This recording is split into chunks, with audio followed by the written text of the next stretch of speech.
liberté, douce lueur dans la nuit, éclaire le chemin où l'on se sent infini. Pour les libertés conquises, des chaînes brisées, construisons en chaque action, en chaque pensée, une société où chacun se sent respecté. En ligne dans la vie, nos paroles ont des ailes. Liberté, essentielle, un oiseau qui s'élève, et son chant mélodieux libère le rêve. Aujourd'hui, nous allons nous interroger sur ce que sont nos libertés essentielles. Si nous devions illustrer une vie sans droit ni liberté, nous pourrions la comparer à celle d'un oiseau sauvage, une colombe enfermée dans une cage. Cet oiseau n'aurait ni la possibilité de voler, ni celle de se nourrir lorsqu'il le souhaiterait. Et maintenant, laissez-moi continuer cette histoire.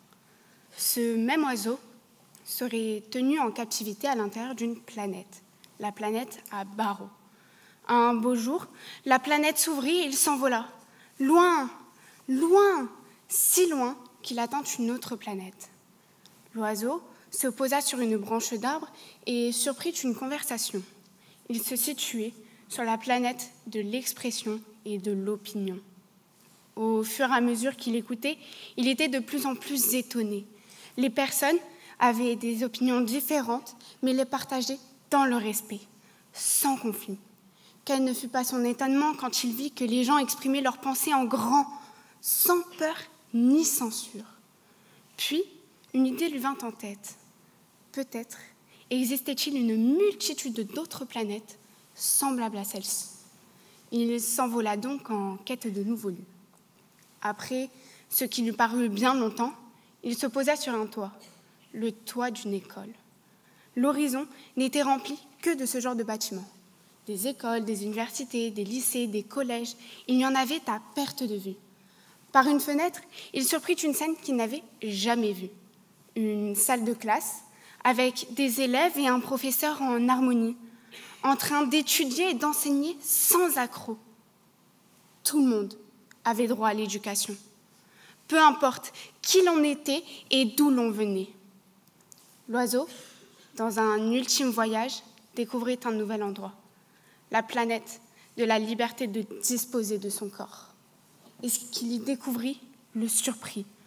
Les gens disposaient de leur corps comme bon leur semblait, et personne ne leur faisait de remarques qui n'avaient pas lieu d'être.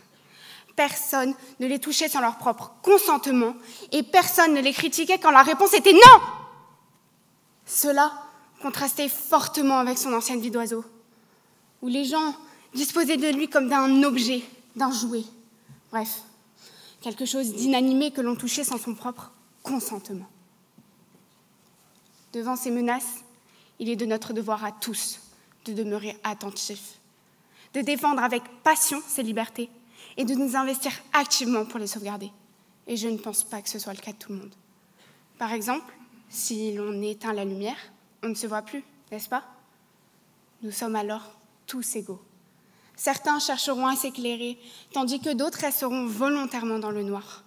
Cela en dit long sur la société qui nous entoure.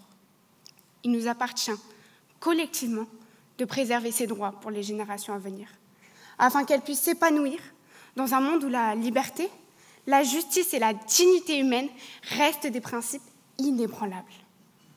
Alors, nos libertés essentielles, quelles sont-elles?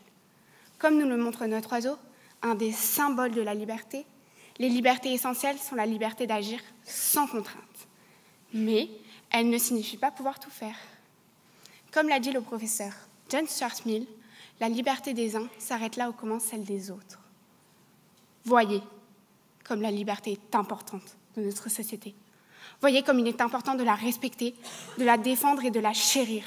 N'avez-vous pas envie de continuer d'être libre? Les libertés nous sont essentielles. Une multitude de personnes se sont battues pour elles, au prix de nombreux sacrifices. Eux n'ont rien oublié de la liberté. Et pourquoi ont-ils fait cela? Pourquoi courir sans arrêt derrière cette liberté?